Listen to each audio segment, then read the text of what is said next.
Hello, everyone. Welcome. My name is Douglas Russell, and I will be chairing our session tonight. So thank you for making the time. We have a range of people from different countries coming to the webinar today. So good morning, good afternoon, and good evening to all of you. Um, so um, I'd firstly like to acknowledge those people who are joining us through their subscription to the Global Safeguarding Alliance work that is helping us to present Gabby's webinar, this webinar today, featuring the work of Gabby Hunt. We do want to thank the Global Safeguarding Alliance for having this webinar and organising future webinars that will be helping to present more research that's useful for safeguarding practitioners and organizational leaders who are interested in keeping children safe. We'll be having more presentations throughout the year, and those presentations will be on research, so supporting the evidence base for safeguarding and protecting children and young people from abuse. Those webinars will be complemented with research summaries and infographics to help make the research as accessible to different people who want to utilize the work that researchers are doing to improve safety. Please do subscribe to the Global Safeguarding Alliance. Maria is going to put the link for subscribing if you haven't already subscribed into the chat function. We will be putting up a QR code at the end as well if you prefer to just subscribe to the via your phone or device. It only takes a couple of minutes, and we'll be keeping you up to date in the coming months and over the years on research that's happening in this space. The webinar is being recorded, so if you would like to turn your camera off, that you're more than welcome to do that as well. If we get to the end of the presentation and you're asking a question, feel free to turn it back on if you so wish. I want to thank Gabby for her time this evening in presenting the amazing research that she's done in relation to measuring safeguarding and the work that piggybacked off the evidence gap map. But I won't talk in great detail about that, as Gabby will be doing that this evening. A PDF of the presentation will be made available and will be emailed out to attendees. So you don't need to ask about that. We will be sending that out to you. Without further ado, I'm actually going to hand over to Professor Daryl Higgins, who's going to be facilitating the next part of the session and just sort of introducing the Global Safeguarding Alliance and the work of the Institute of Child Protection Studies at ACU, where myself, Gabby, and Professor Higgins all work. So Professor Higgins is the director of the Institute of Child Protection Studies at Australian Catholic University. He is a chief investigator on the Australian Child Maltreatment Study, which here in Australia has received a lot of media attention in relation to some of the very sobering statistics in relation to how many people across a range of ages experience not only sexual abuse, but other forms of abuse and maltreatment. So there's still lots of work to be done, and we hope that Gabby's presentation this evening and future presentations on the research in this space will help us to make our organizations safer for children and young people. I'll hand over now to Daryl. Great. Thank you, Douglas. It's a real pleasure to be here today. I was almost going to say this evening, but for many of you, it's not this evening, it's this morning. As Douglas said, I'm the director of the Institute of Child Protection Studies at Australian Catholic University, and we're about improving the lives of children and young people and their families. That's really at the heart of what we do. And we've been doing this since 2005 through quality research, evaluation, training, consultation, and knowledge translation to really get messages across from our research to policymakers and practitioners. And that's one of the aims of tonight. And our core areas of focus are around promoting children's participation, strengthening service systems, and informing practice overall with the intention of supporting child-safe organisations and communities. And we're proud to be organising on behalf of the Global Safeguarding Alliance this inaugural webinar. So what is the Global Safeguarding Alliance, or GSA? It was formed in 2020 with a group of 8 international institutions and experts in the field of safeguarding to promote the common goal of safeguarding amongst academic, teaching and research institutions. And ICPS is one of the founding members of that. And the purpose of GSA is to actually act as a visible sign of the Catholic Church's commitment to a safer church and a safer world. And our goal is to be able to support interactions between GSA research members and those who can use that research expertise, be they church leaders, safeguarding professionals in a range of youth-serving organisations, and those who offer support, particularly to those who've experienced harm and trauma of child sexual abuse. And through that engagement, we really want to have some mutually beneficial knowledge exchange to think about things like what are safeguarding strategies that are effective in different contexts, such as education, health, religious ministry, and other human development work. What's effective? And of course, with today's presentation, Gabby, conducting our inaugural GSA webinar, will help us start thinking about some of those questions. So, Gabrielle Hunt. She's a registered psychologist and is undertaking a Doctor of Philosophy here at Australian Catholic University. And I'm very proud to be one of her supervisors. Her research focuses on organisational risk factors for child sexual abuse in faith-based settings and implementing evidence-based prevention and risk mitigation strategies. And her research for her PhD draws on data from the Australian Child Maltreatment Study, which, as Douglas said, I'm one of the chief investigators of that first nationally a representative prevalence study here in Australia. Gabby also draws on her experience as a psychologist working with survivors of child sexual abuse, as well as her experience in working with young people who engage in harmful sexual behaviours. Gabby's also a research officer here at the Institute of Child Protection Studies, where she undertook this particular piece of research. So this research was funded by Porticus, which is a philanthropic organisation focused on creating a just and sustainable future where human dignity flourishes. And they had also funded an organisation called Giving Evidence and their partners to deliver in 2023 a newly updated evidence and gap map. And I'll let Gabby explain what on earth that is. But based on that, which is really about focused on how to prevent and respond to institutional child maltreatment. But while that evidence is growing, there still really are some important gaps.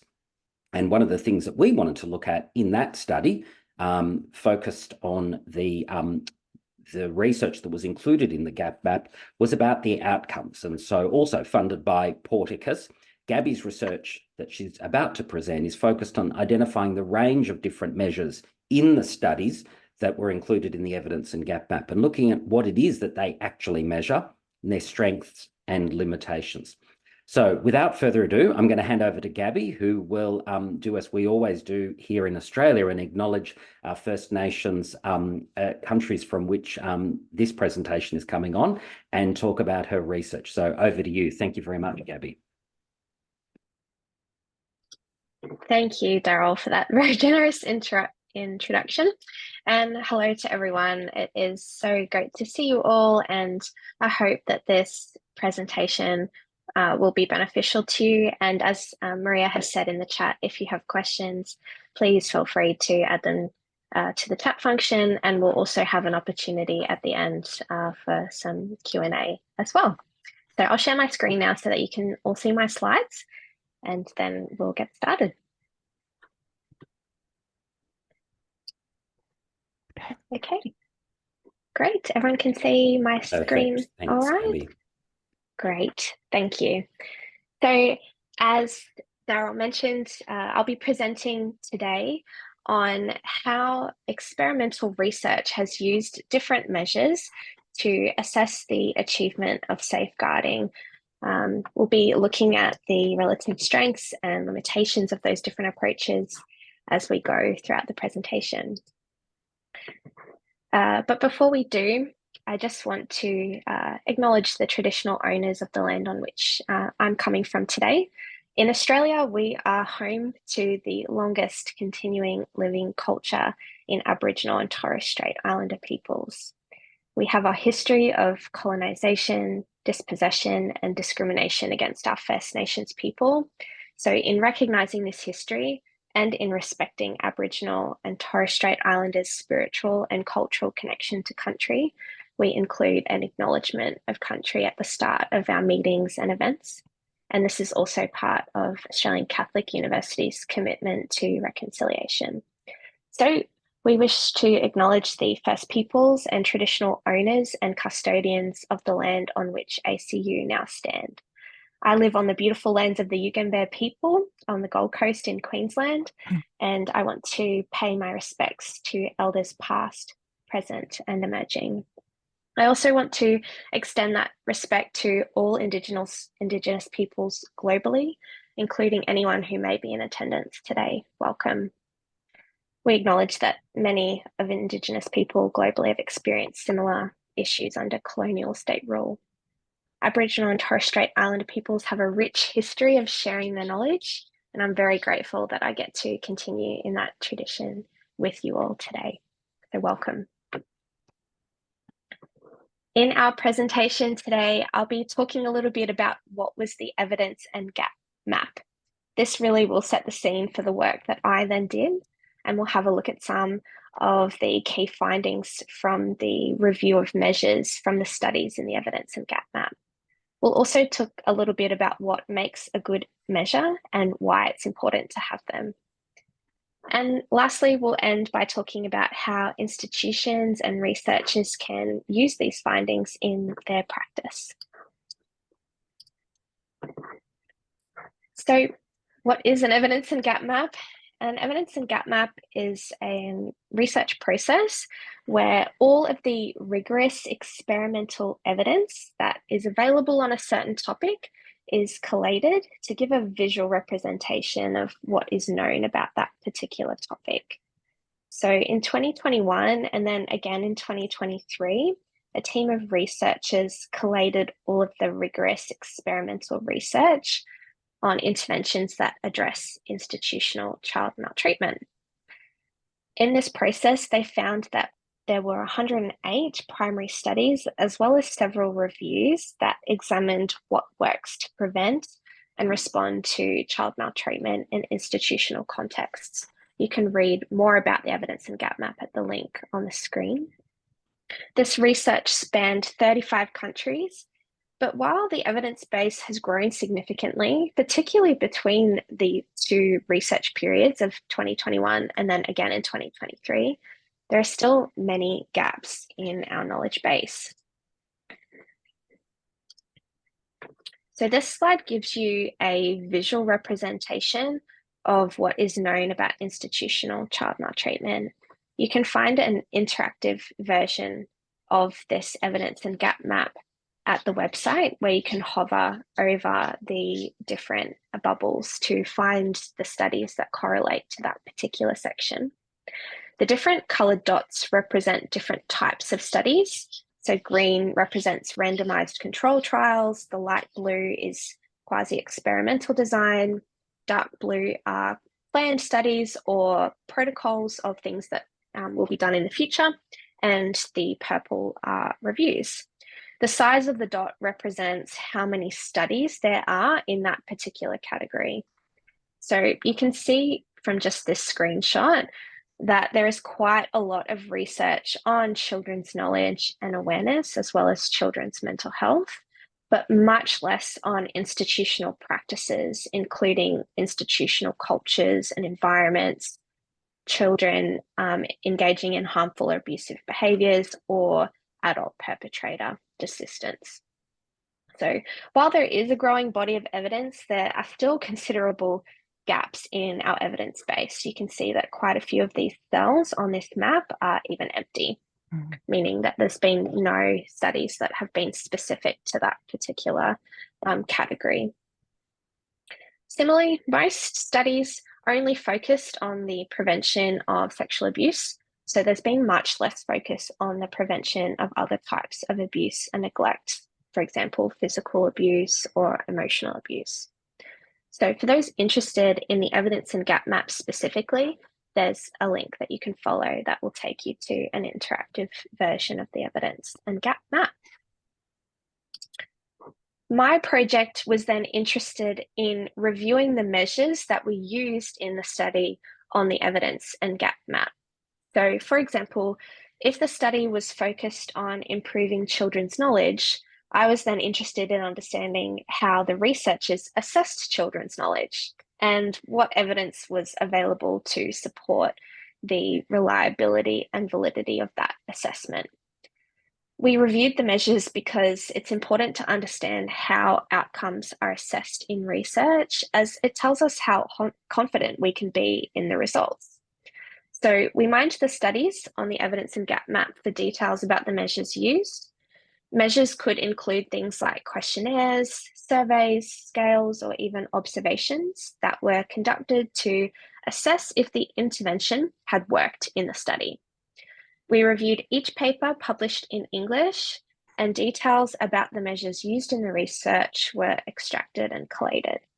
We were also interested in any analysis on the reliability and the validity of the measures reported by the authors of that study, along with key findings from other research, such as the original development of the measure that was used and any research that was attached to that. We did this so we could provide a comprehensive overview of the available evidence. So some messages might ask participants about times they've experienced abuse, people's attitudes towards violence against women or bystander behaviours. They might ask about how often they experience anxiety symptoms or assess participants' improvements in knowledge after attending a program. As part of our review, we also provided a basic rating to indicate the level of available evidence that there was for each measure in each study. So the green rating was there to suggest that there was strong support for both the measures' reliability and validity. Orange would indicate that there might be some preliminary support, but maybe there was inconsistent findings or not sufficient evidence yet. Red was given to measures where there was little or even no support for its use yet. And we also had some measures that had been published in protocols, so the results hadn't been made available yet, or they were published in languages other than English. So we rated them grey to indicate that we weren't able to fully review the details of that particular measure. It's important to note that measures often received a red or orange rating because there hadn't been any analysis yet conducted to test for their reliability or validity. So it might be that they could be a good measure, but we just can't be confident yet because that analysis hasn't yet been done or published. So what makes a good measure? A good measure is one that actually assesses what we want it to do and that it does so consistently. So it's valid and it's reliable. Measures with a green rating are ones that have support for both their reliability and validity. You can think about reliability as being something that is consistent and predictable, and something that is valid is something that is measuring the concept that we actually want it to do. So if we want it to measure teachers' knowledge of abuse, we would want it to actually be measuring teachers' knowledge of abuse and not some other concept that we hadn't considered. When we have good measures, we can be confident that our results are accurate and that our interventions are effective. If we put all of our effort into protecting children, but then we use a measure that we don't know if it works or not, we can't be sure that any improvements we observe are accurate or true. So how do we know if we have a good measure?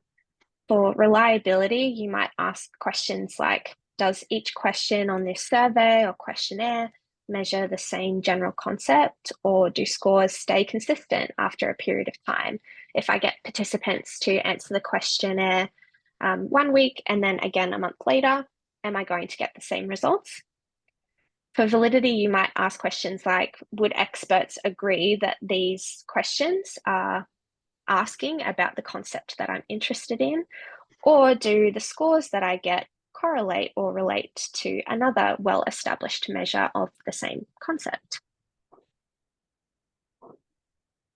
In experimental research on the prevention of institutional maltreatment, we might be interested to measure quite a number of different concepts. That could include things like institutional safeguarding practices, adult institutional care providers, the actual occurrence, recurrence, or disclosure of child maltreatment, children's well-being, and other outcomes such as their knowledge and attitudes. We might also be interested in adult perpetrators or when children and young people engage in harmful or abusive behaviours as well. And we might also be interested in parent and caregiver outcomes as well. When we look at the evidence and gap map, we have mapped our analysis of the measures based on those categories so that it lines up as nicely as it can. So, what were the findings from our review of measures in the evidence and gap map? Well, there were nearly 300 measures that were used across the 136 studies included in the evidence and gap map. There were so many examples of different questionnaires, scales, surveys, or measures, all with substantial inconsistencies in how they were applied to assess improvements in safety in institutions. This graph shows a breakdown of the number of measures in each overarching category, and then by the rating that we gave, the green, orange, red, or grey. So this graph does not represent every single measure that was used in the studies. And the reason for that is because quite a lot of the time, measures that were used were administrative in nature. So they might be things like police or child safety records. These can be quite difficult to analyse in terms of their reliability or validity for the purposes of these projects. We also didn't include a review of children's wellbeing measures in our review. You'll see here that I've referred to children's knowledge and attitudes, but not wellbeing. And the reason for this is that there are many measures of children's wellbeing, such as their intelligence scores. There was medical or brain imaging. They looked at height and growth of children, their depression or trauma symptoms, or other general wellbeing measures. And many of these have great support and are used in a variety of different research settings, not just specific to institutional child maltreatment. So while these measures are included in a list form in the final report, we won't be focusing them specifically in our webinar today. So in this graph, you will see that much like what we looked at for the evidence and gap map, there is a disproportionate focus on children's knowledge and attitudes, well and above every other category that's mentioned in this graph. This area had far and above the most measures, and this does not even capture the children's wellbeing measures that I just mentioned, which would make this graph even more disproportionate. There was very little focus comparatively on measuring institutional practices, child maltreatment disclosure or occurrence, adult perpetrators, child and youth maltreatment behaviours, or measures specific to parents or caregivers. You will also notice that many of the measures had only some or even little or no support for their use yet, represented by the orange and red sections of this graph. So our knowledge of what works to prevent institutional child maltreatment is quite largely based on outcome measures that we cannot be confident are reliable or valid. For the grey rated measures, for those interested, 5 of those had not yet been published and 4 were in another language, represented in Turkish, Spanish, and French. One reason that there is such a prevalence of low or no support measures might be that it was quite common for researchers to create or develop their own measure of a particular concept rather than to use, modify, or adapt a well-established measure.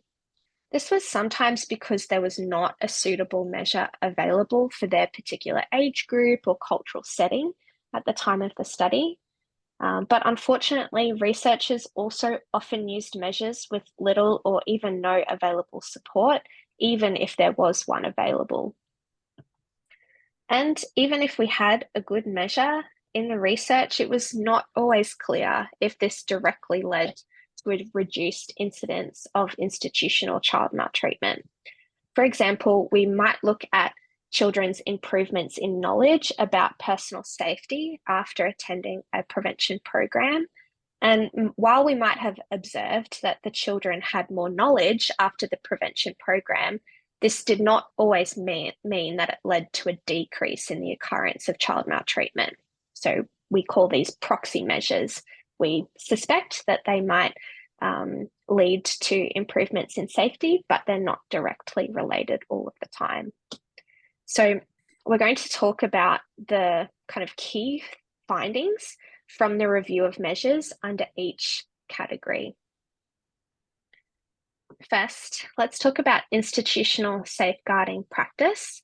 This broadly relates to institutional operations, environments, and cultures. So this might include having measures looking at if there is an environment that supports the reporting of concerns, or if workers are knowledgeable and committing to reducing the risk of harm, or it might analyse policies that they have in place.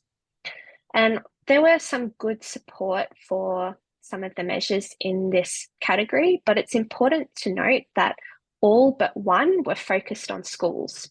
So much of the research has been specific to schools, which makes sense since that is probably the most common institutional setting globally that children consistently engage with.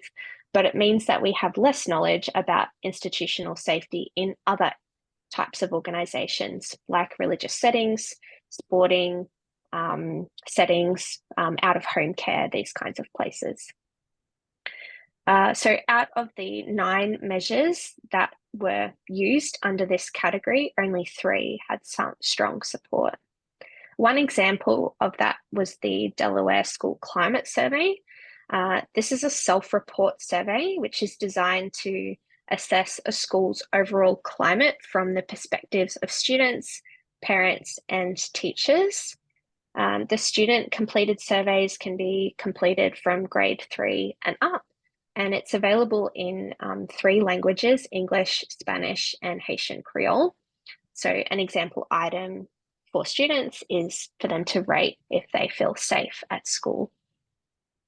You can find resources for this scale available on the University of Delaware website.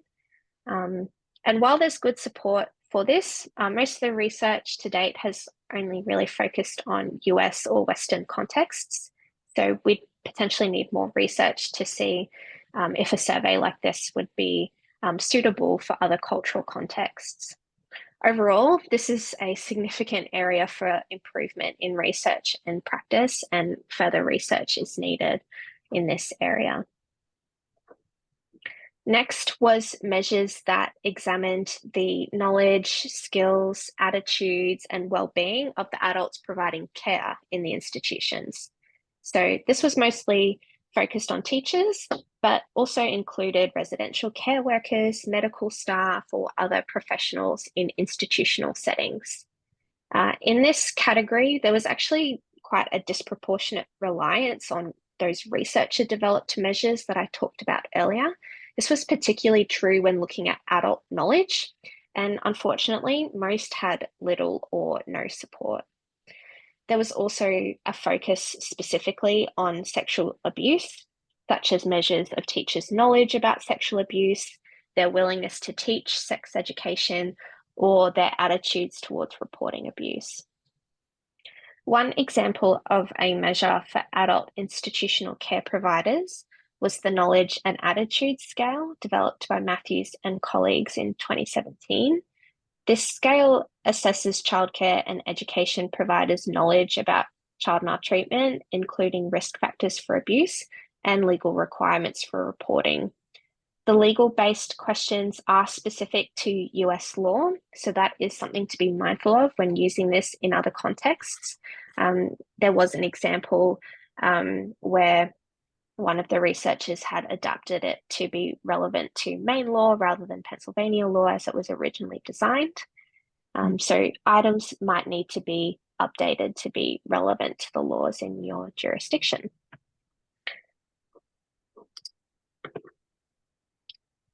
For child maltreatment disclosure, you might remember from the graph that this was one of the least studied areas in terms of measures. And sadly, there was none with strong statistical support. And this was mostly because the full details were not available. So measures in this category are trying to capture children's intentions to disclose as well as actual disclosure. And as you can imagine, this is probably the most challenging to measure out of the categories. And for that reason, when researchers did try to assess child maltreatment disclosure, they would often use administrative data, such as school records of disclosures or actual formal interviews with children, such as children's advocacy centers in the US. These administrative strategies to collect data often require highly trained professionals or self-reports from children to disclose, or their intentions to disclose, or or teacher or parent reports on if they have been the recipient of the disclosure.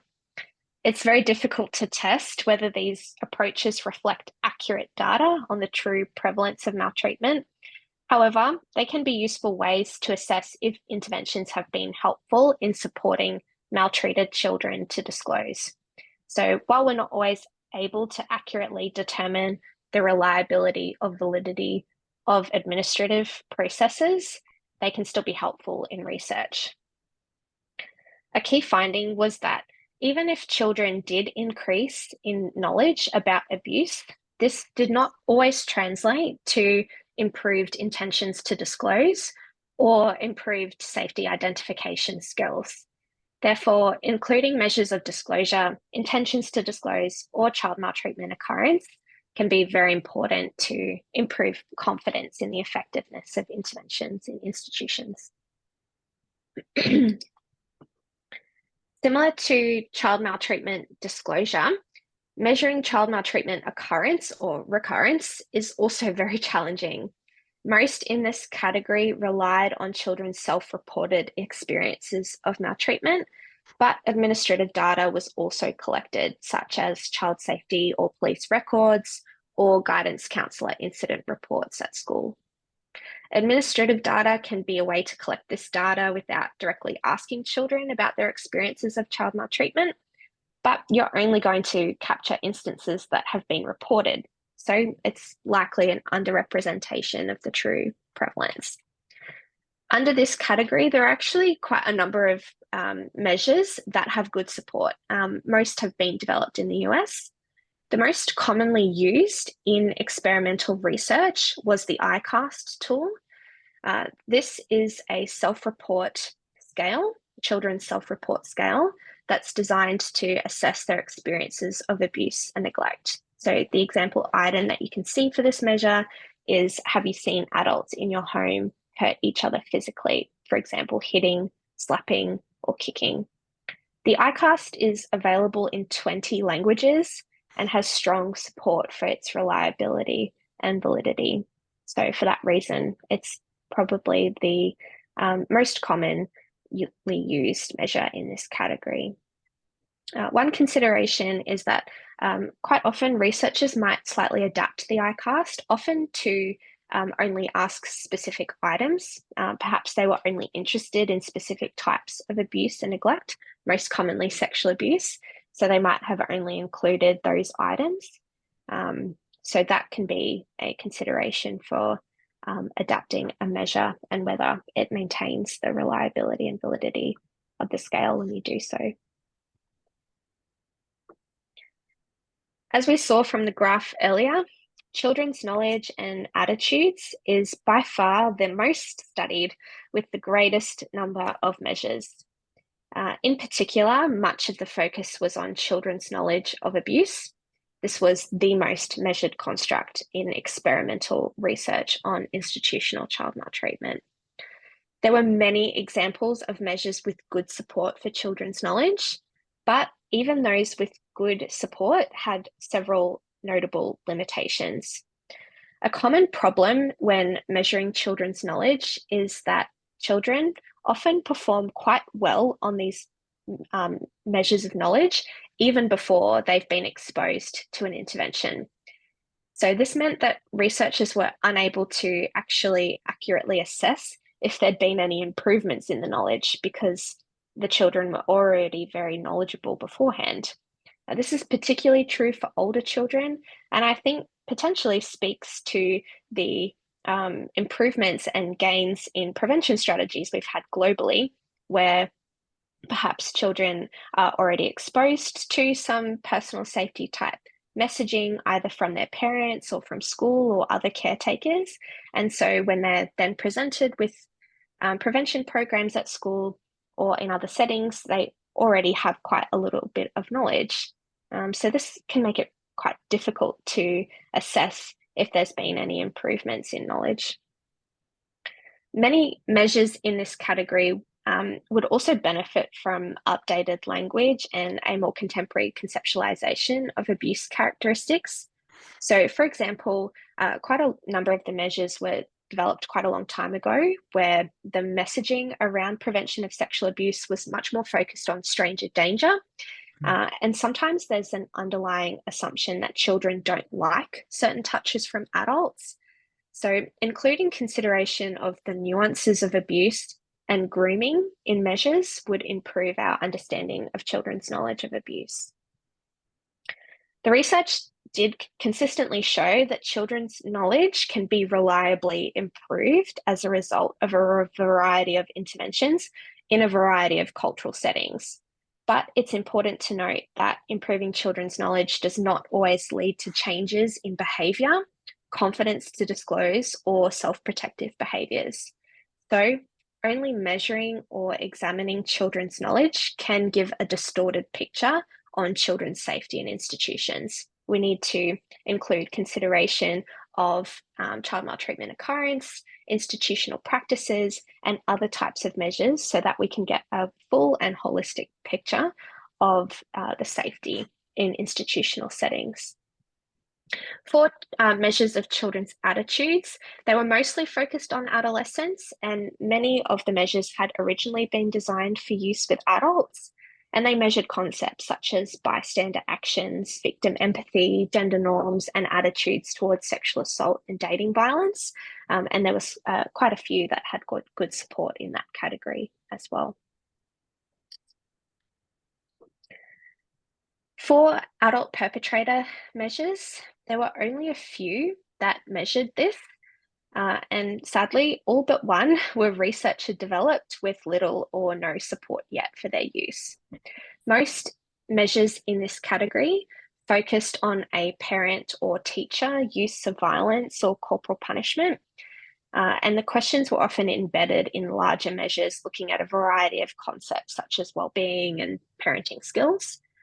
The only one in this category that had been used in experimental research was the conflict tactics scale, which was developed in 1979 in the US. It was originally designed for use with parents, asking questions about their use of violence and corporal punishment. But there's also child self-report versions of this scale. And in some of the experimental research, it had also been used with teachers as well, with some success too.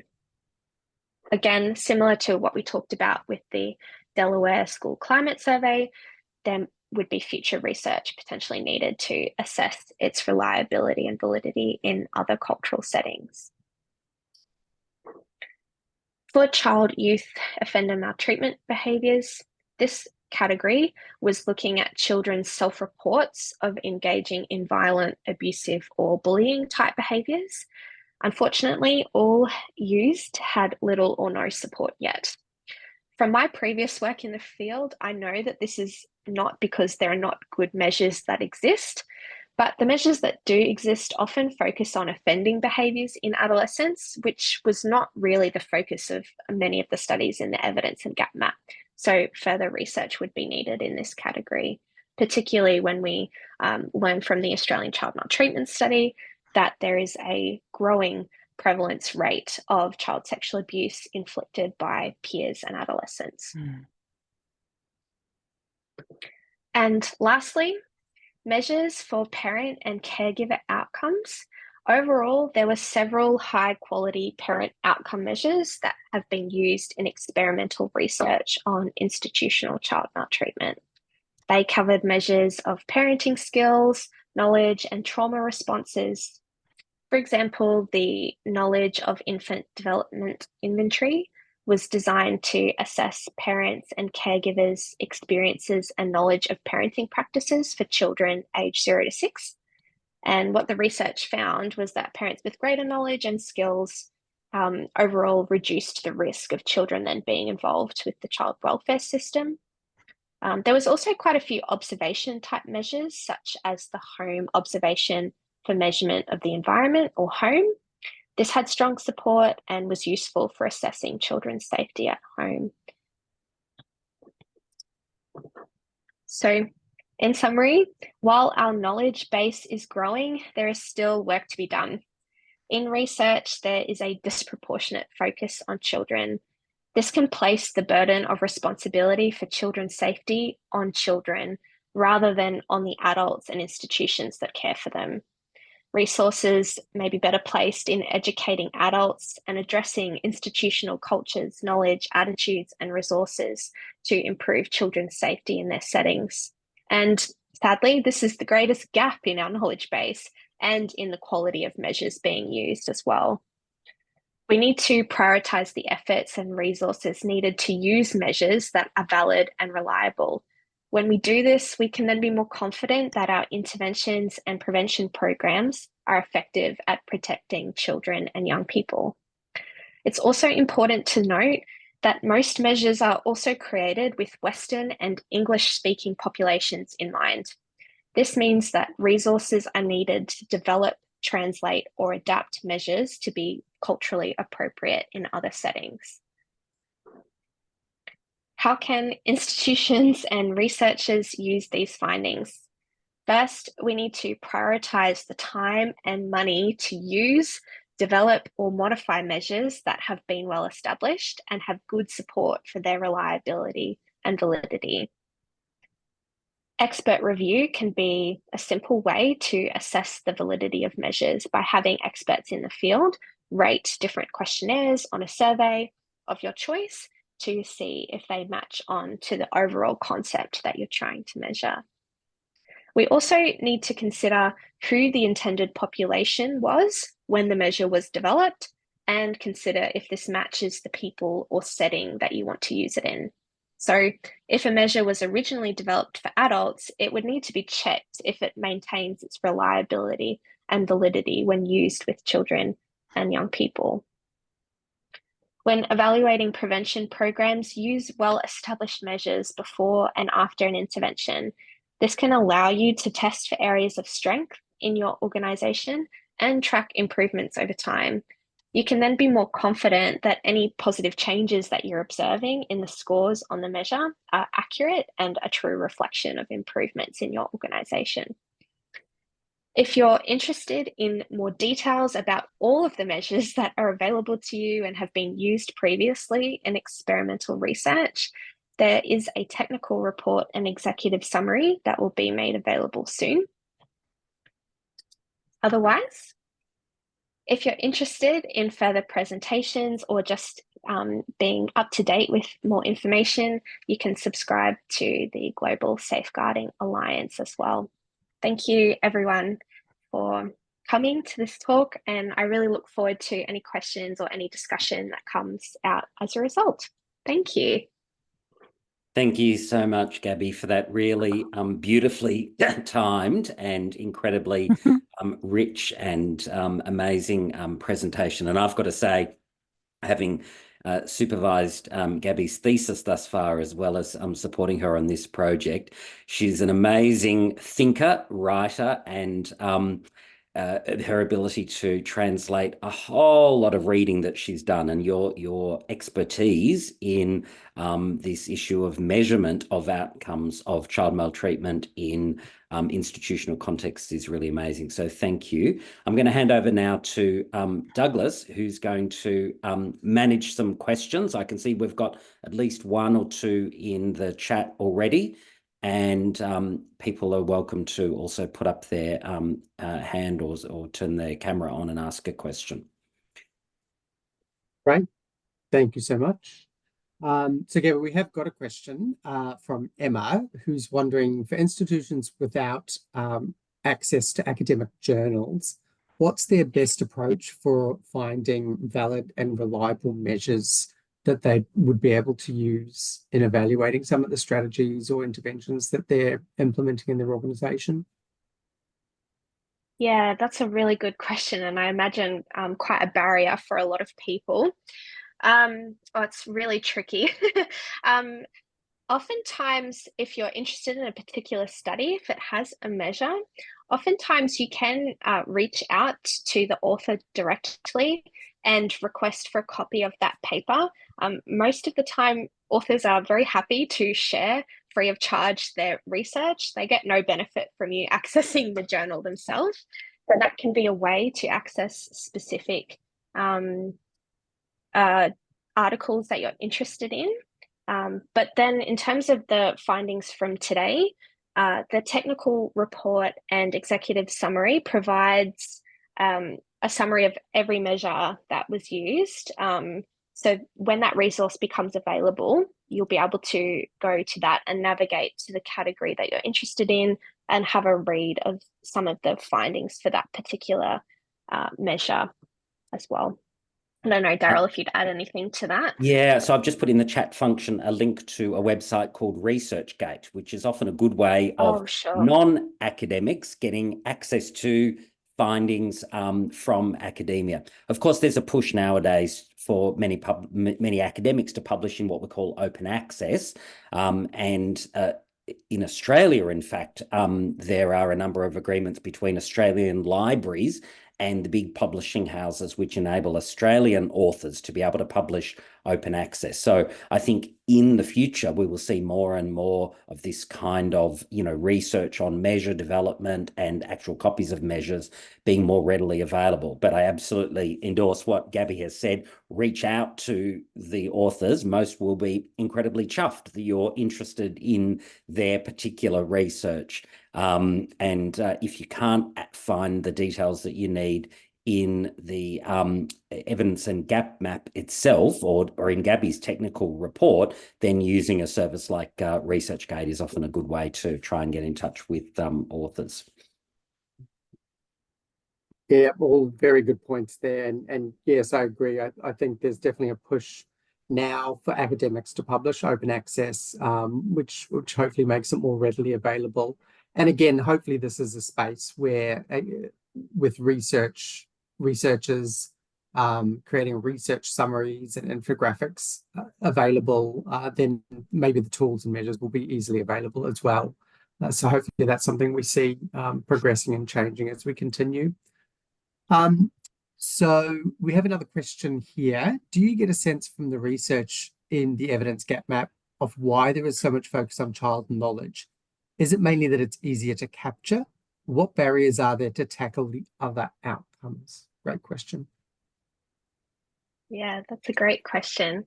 I think there's probably a number of factors. I think a main one is that it is quite an easy thing to research comparatively. You can generally get a lot of buy-in from institutions, but also funders to review and evaluate prevention programs specific to children. And it's probably faster to do it. Prevention programs can last a couple of hours to days. Prevention programs that target adults or institutional contexts create a much bigger time and financial burden on adults who are probably already overworked and burdened by a lot of responsibilities. And children's prevention programs can quite often be very easily embedded into school programs that already exist or are part of the curriculum, as is the case now here in Australia. So that probably contributes to why a lot of the research has focused on children's knowledge. Daryl, would you add anything to Yeah, that? look, it's an irony, I think, that this area is focused on, children and keeping children safe. And yet, ironically, there's a disproportionate focus on children themselves, but not necessarily in the full spectrum of ways that we would expect to have if, in fact, we're keeping children safe. And Gabby, you've rightly pointed out that, adult knowledge, skills and capacity to be able to provide safe environments, the measures of those environments themselves and measures of culture are very tricky to assess. And so part of our problem is, do we point the finger at these programs that are potentially missing the opportunity to measure the right things, or do we point it at the research community for failing to make the right measures, to invest in development of these other measures? I think it's probably a little bit of both, in that, one of the challenges is how you can actually create systems of measurement that go to some of these more dynamic and harder to observe or harder to assess things that would meet the kind of criteria for inclusion that you've outlined, Gabby. Thanks so Don't know much if that for answers your question, but hopefully it gives some insights. yeah, and I think and I recall your point, and I noted it myself in what you had said about how there is an argument out there that whilst it's important to support children to have skills and to have knowledge, actually we are still lacking a research evidence base to actually let us know whether that increase in knowledge or skills in children and young people actually amounts to a decrease in the incidence of abuse. Because it is really hard, as you pointed out, relying on certain data, the underreporting of abuse and so forth. I honestly think I'd be amiss not to do a small self-plug here, in that we did just recently have accepted through ICPS a systematic review looking at the engagement of parents in child-focused programs.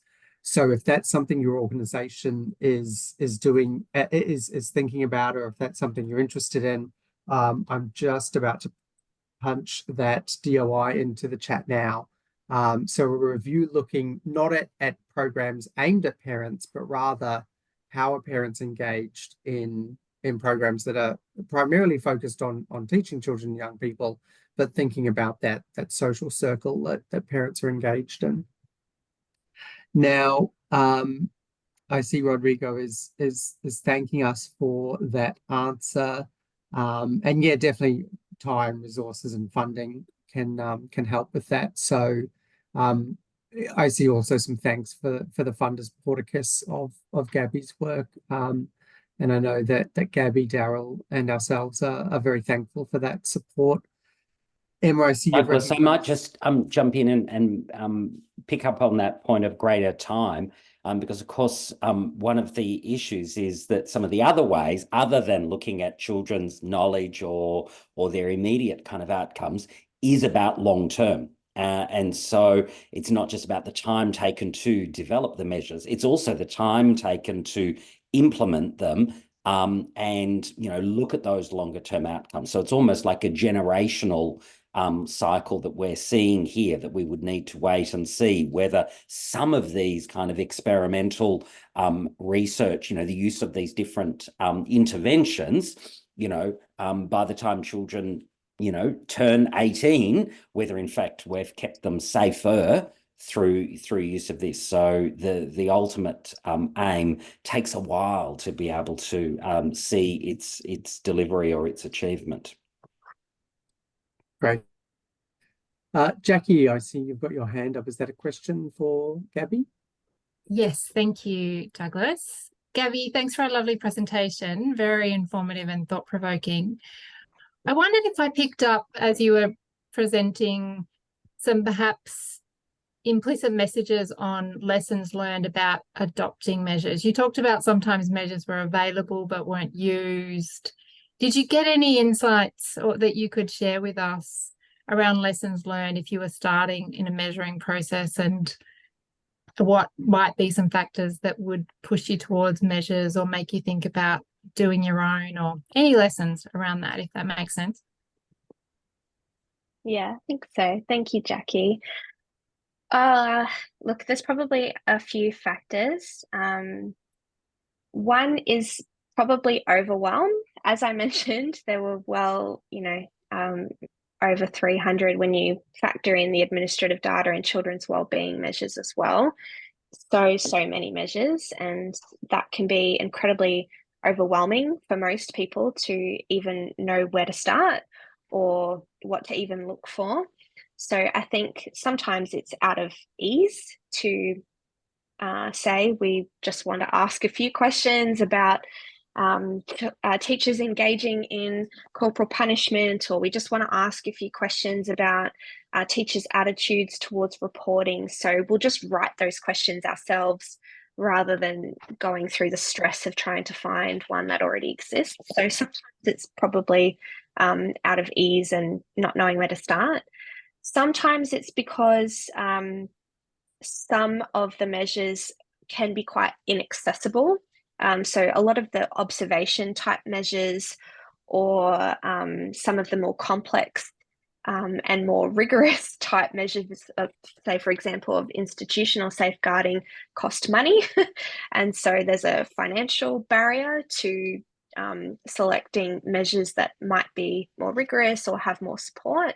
And sometimes researchers want to reduce the burden on their participants as well, and don't want them to fill out hundreds and hundreds of questions because they want to gather information about all these different concepts. And so they might just pick and choose a few questions from a few different measures, or they'll develop their own to save time for themselves, but also for their participants as well. So and sometimes there's language barriers as well.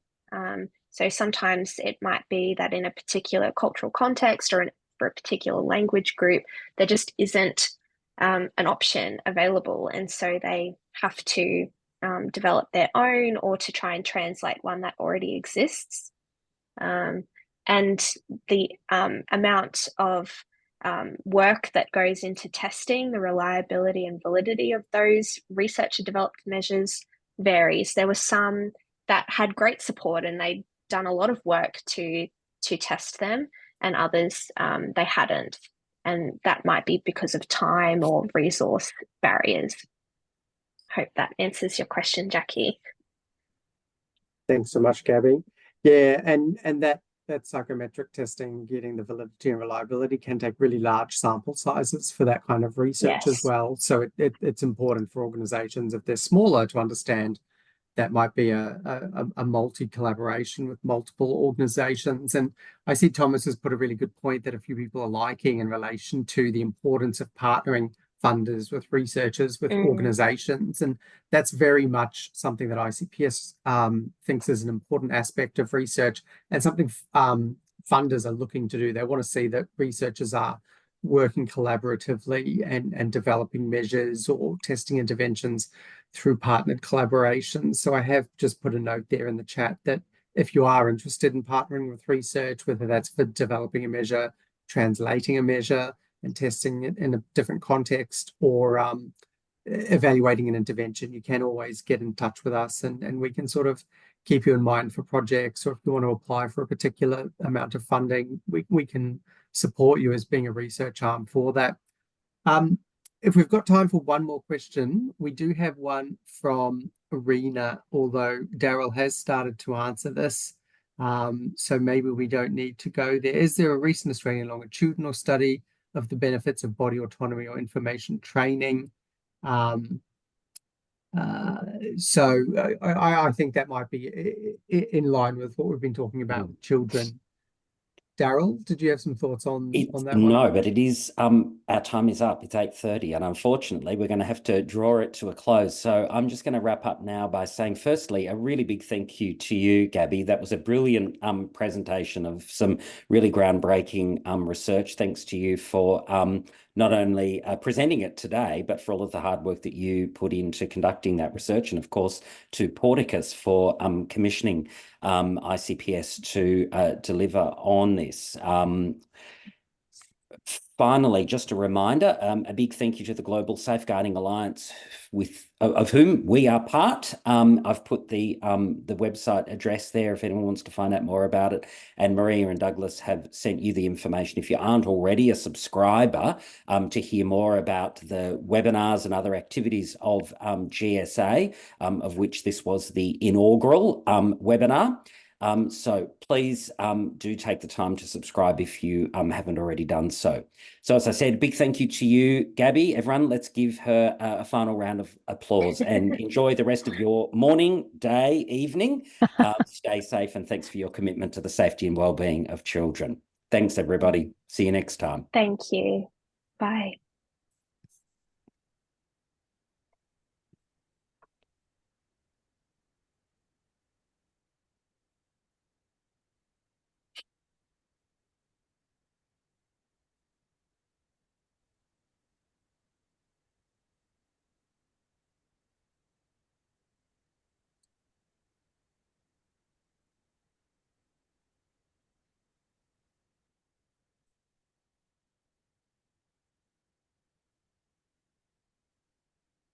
Are you able to stop the recording, Maria, or is it automatic? Yeah, I think it's automatic. I'll try and go up there and That's all right.